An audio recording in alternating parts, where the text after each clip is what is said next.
In a world where love is supposed to be blind, one woman discovered that prejudice could travel farther than oceans.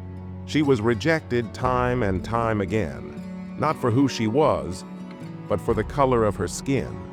Yet when her final letter landed in the hands of a wealthy farmer, her fate changed in ways no one could have predicted.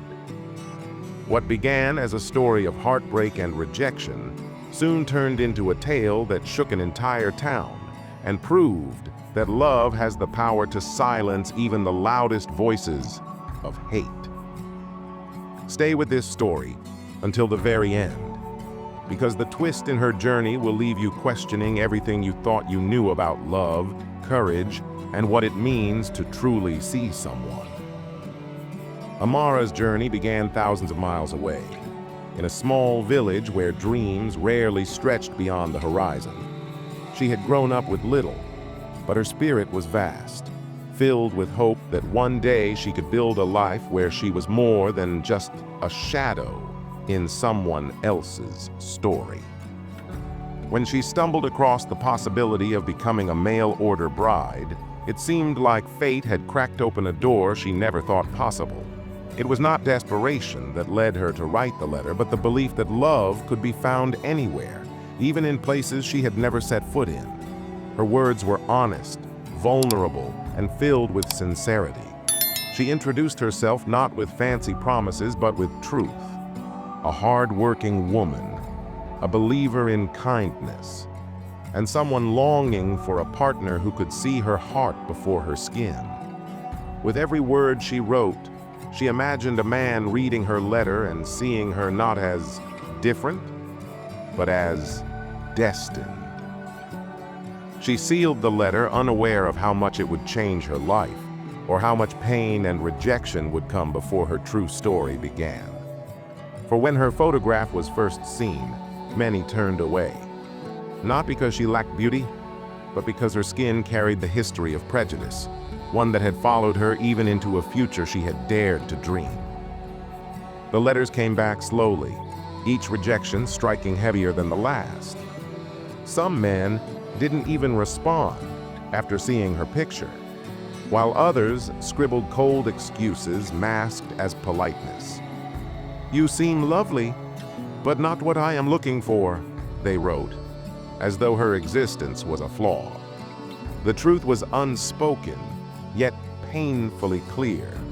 Her skin color stood in the way of their affection. In the mail-order world, where brides were often judged first by appearance, Amara quickly learned that people saw only the surface. Her laughter, her tenderness, her fierce loyalty, none of it seemed to matter. She was reduced to a single characteristic, a color that too many refused to look beyond. Each day she walked to the village post, her hands trembling as she opened envelopes that carried the same rejection in different words. Neighbors whispered behind her back, mocking her for thinking she could find love across the ocean when she was still dismissed in her own land. Yet even in the face of rejection, Amara held on to her dignity. She refused to believe that love was not meant for her. Somewhere, she thought, there had to be a man who wanted a wife, not for how she looked to others, but for who she was inside. What she didn't know was that her final letter, one she had almost decided not to write, was about to land in the hands of someone whose life was equally lonely, and whose heart was far more open than she ever imagined. On the other side of the world, in the rolling farmlands of America, Samuel lived a life many envied, but few understood. A millionaire farmer, his wealth was not from extravagance, but from hard work, fertile soil, and an unshakable devotion to the land passed down by generations. He had more than most: land stretching to the horizon, workers who respected him, and barns filled with harvests. Yet within his sprawling farmhouse, there was silence. Samuel was a man who had lived with respect from others, but had never found true companionship. Many women admired his wealth, but dismissed the man behind it. He longed for a partner who would see past his success and love him for his soul, not his land. That yearning drove him to explore the unlikeliest path: mail-order brides. He had read countless letters, most filled with practiced words and shallow promises. But one evening, as he sat in his study lit by the dim glow of a lamp, he opened a letter that stopped him cold. It was Amara's. Her words did not seek wealth or luxury. She wrote of kindness, partnership, and building a life together. It was raw, genuine, and different. As his eyes reached her photograph, Samuel noticed what others had failed to see. Her gaze carried strength, her smile radiated warmth, and her presence seemed to fill even the small image with light. Where others saw difference, he saw destiny. When Samuel responded, Amara almost didn't believe it was real. After weeks of silence and rejection, here was a man who not only wrote back, but wrote with warmth, patience, and interest. He didn't ask about appearances. He asked about her dreams, her favorite memories, the values that guided her. Their letters became longer, more frequent, until the bond between them felt undeniable. Finally, the day came when she boarded a ship to America. With her modest suitcase and heart pounding with both hope and fear, Amara stepped into a world that had long rejected women who looked like her. She expected stares, whispers, and cold shoulders, and she wasn't wrong. When she arrived at the bustling dock, many looked at her with suspicion, some with disdain. But when Samuel arrived to greet her, the world seemed to stop. He stood tall, dressed in his work clothes, unbothered by wealth's usual polish, and walked straight to her. Without hesitation, he took her suitcase, offering a nod of quiet respect that spoke louder than words. People around them exchanged glances, whispering about how unusual it was to see a man of his standing meet a woman of her color with such open pride. As they left together, Amara realized this was not just about finding love. It was about confronting a society that would try to break them apart before they even had the chance to begin. Life on the farm brought peace, but also tension. Samuel's workers admired his leadership, but whispered when Amara first walked into the fields to greet them.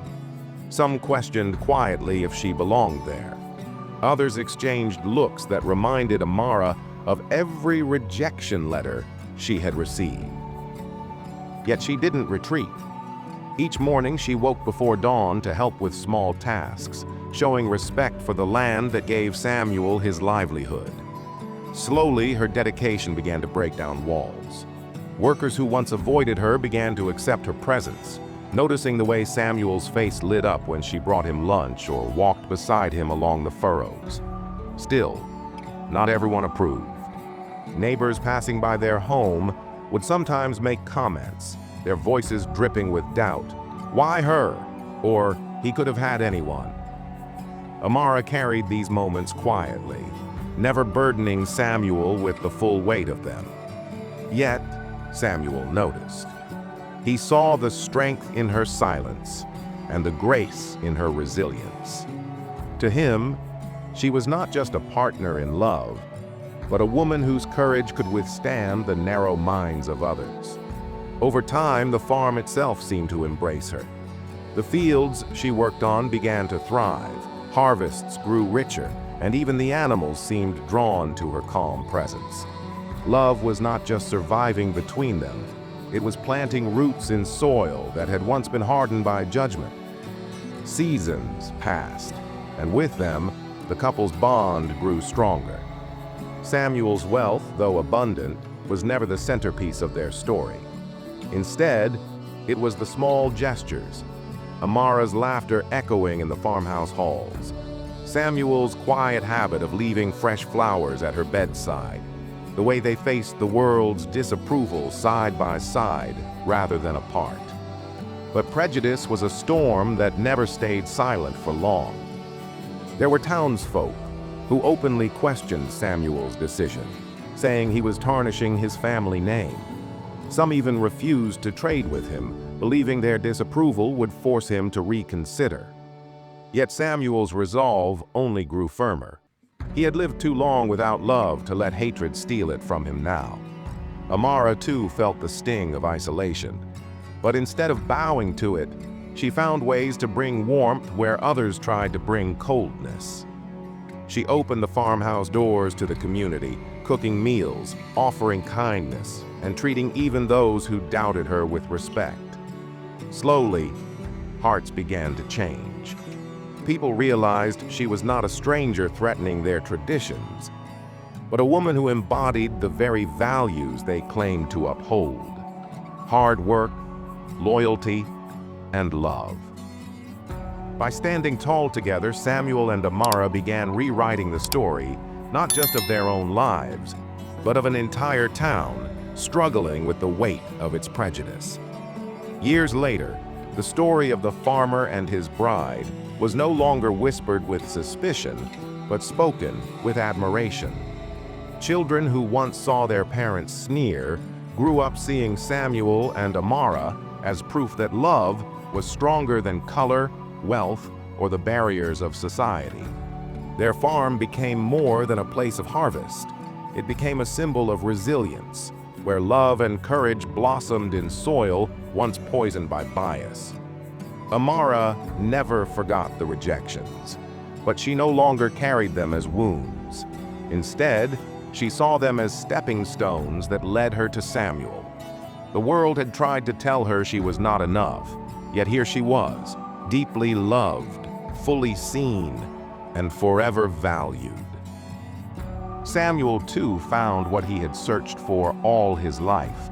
Not a wife chosen for wealth or status, but a true partner whose strength matched his own. Their story was not without scars, but it was those very scars that made it unforgettable. For every person who doubted them, there were now dozens who believed because they had witnessed a love that endured. And as the sun set on their farm one quiet evening, Amara looked across the fields and wondered how many others were still waiting to be seen, to be chosen, to be loved beyond the limits of prejudice. Because if one farmer and one rejected bride could change a whole town, what might happen if the world chose love over fear? Their story reminds us that real love doesn't ask about wealth, status, or skin color. It simply sees the heart. Amara was rejected by many, but all it took was one person to see her worth and change both of their lives forever. So now, let me ask you, do you believe love has the power to overcome prejudice? Share your thoughts in the comments below, because your voice matters. And if this story touched your heart, don't forget to like the video, subscribe to Struggle Files, and turn on notifications so you never miss the next powerful story. Together we can keep these lessons alive and inspire change, one story at a time.